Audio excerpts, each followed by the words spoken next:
Finding Winnie, the true story of the world's most famous bear. "Could you tell me a story?" asked Cole. "It's awfully late. It was long past dark and time to be asleep." "What kind of story?" "You know, a true story. One about a bear." So we cuddled up close. "I'll do my best," I said. A very long time ago, about 100 years before you were born, there was a veterinarian who lived in Winnipeg. His name was Harry Colburn. "A vegetarian?" said Cole. "Bear doesn't like vegetables." "No, a veterinarian. It means an animal doctor." "Oh, I know that," Cole said. "That's what I'm going to maybe be when I'm big." If a horse had the hiccups or a cow had a cough, Harry knew how to make them feel just right. Harry's hands were never cold, even in Winnipeg, where winters are so frosty that icicles grow on the insides of your nose. That was just the kind of doctor he was. But a day came when Harry had to say goodbye to Winnipeg. There was a war far, far away, beyond the end of the country and on the other side of the ocean, and he was going to go and help. He would be taking care of the soldiers' horses. Harry rode east on a train full of other soldiers. He leaned his head against the window, watching the land go by, wondering what it would be like to be so far away from home. The train rolled right through dinner and over the sunset and around 10 o'clock and into a nap and out the next day until it stopped at a place called White River. Harry decided to stretch his legs, and on the train platform was a man on a bench with a baby. "A baby," said Cole, annoyed. "A baby bear, a cub." Harry stopped. It's not every day that you see a bear cub at a train station. That bear has lost its mother, he thought, and that man must be the trapper who got her. "What do trappers do?" asked Cole. "Oh, it's what trappers don't do. They don't raise bears." "Raise them?" "You know," I said. "Love them." Harry thought for a long, long time. Then he said to himself, "There is something special about that bear." He felt inside his pocket and thought, "Oh, I shouldn't." He paced back and forth and said, "I can't." And then his heart made up his mind, and he walked up to the trapper and said, "I'll give you $20 for that bear." "Is $20 a lot?" asked Cole. "Back then," I said, "it's more than a lot." "Captain Colburn," said the colonel on the train as the little bear sniffed his knees, "we're on a journey of thousands of miles, heading into the thick of battle, and you propose to bring along this most dangerous creature?"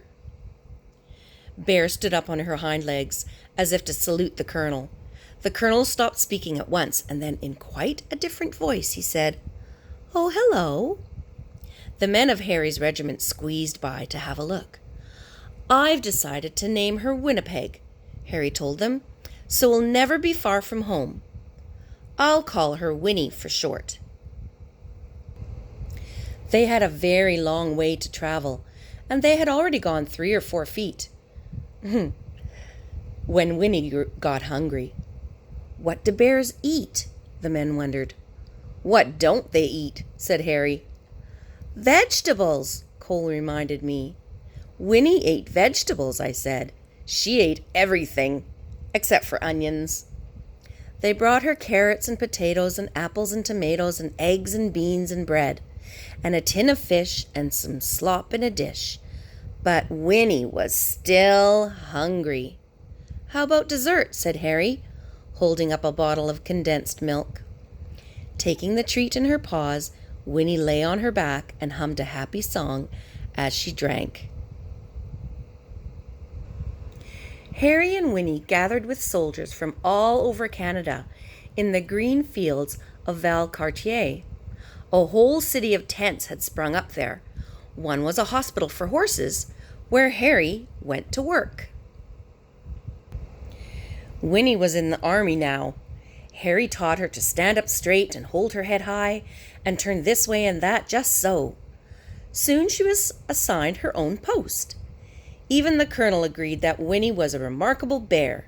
She might have been the best navigator in the whole army. If you hid something, could she find it?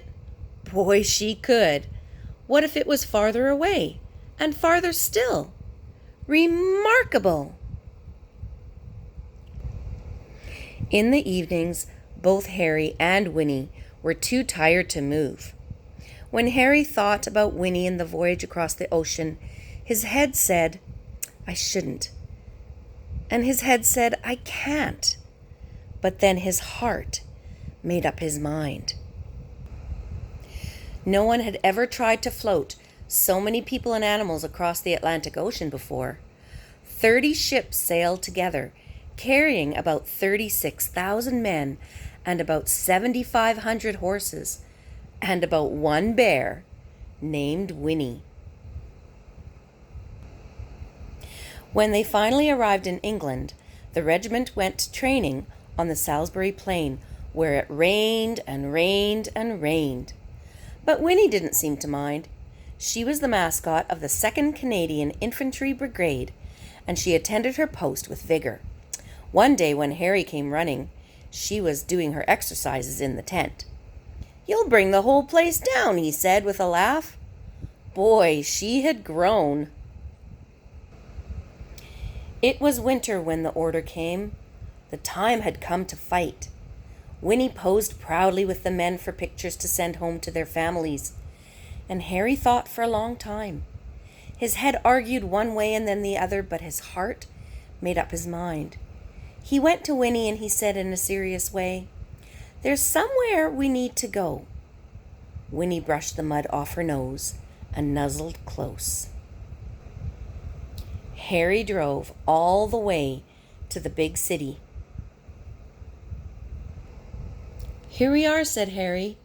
"The London Zoo."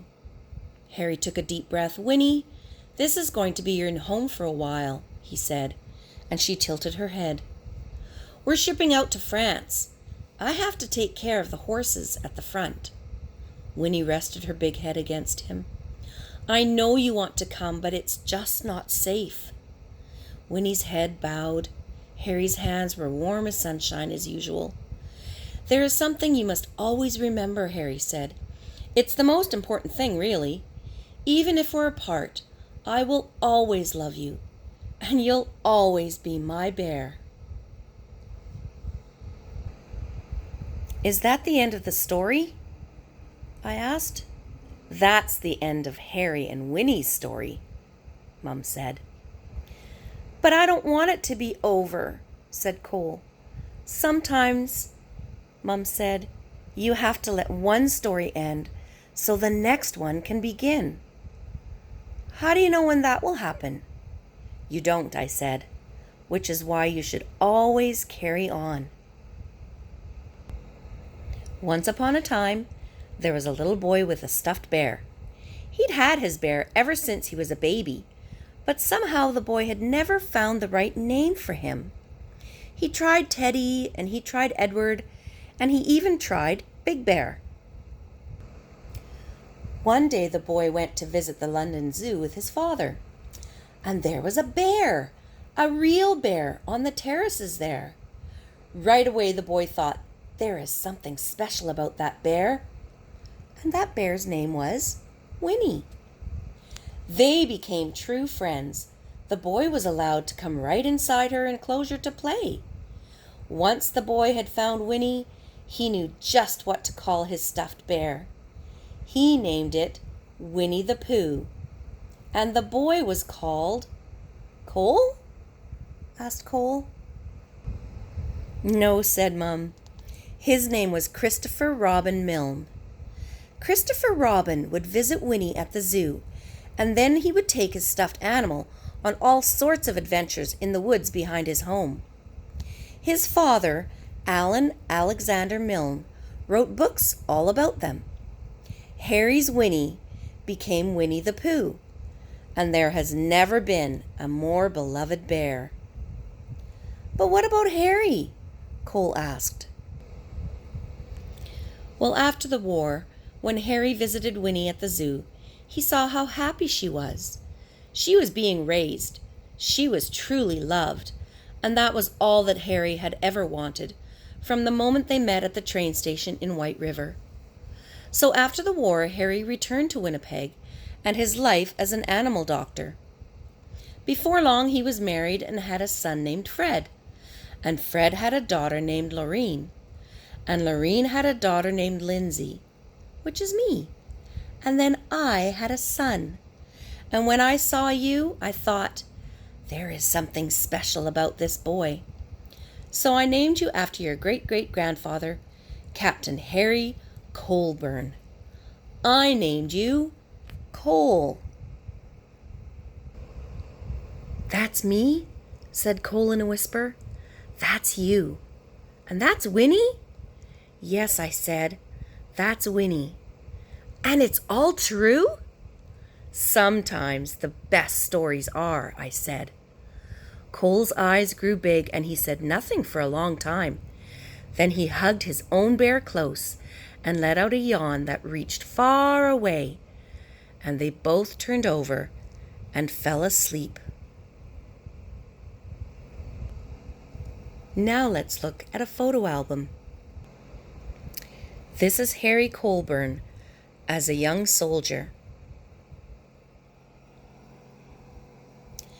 And Harry kept diaries throughout World War I.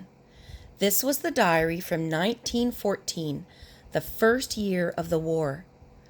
The diary page from the day Harry found Winnie on August 24th, 1914, he wrote, I bought a bear, $20.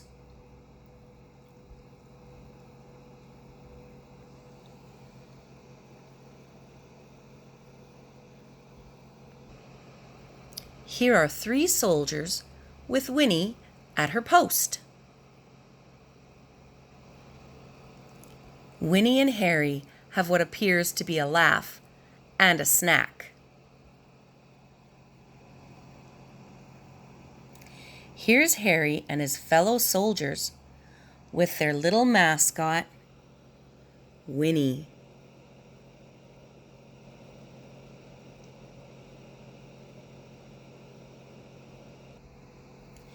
This picture of Winnie and Harry inspired the statue that now stand in Winnipeg and in London. The statue in Winnipeg was unveiled in 1992. This photo was taken of Winnie and Christopher Robin in 1925 at the zoo after they became friends. Christopher Robin's father, A. Milne, watches them play from above. This official animal record card shows that Winnie began her stay at the London Zoo on December the 9th, 1914.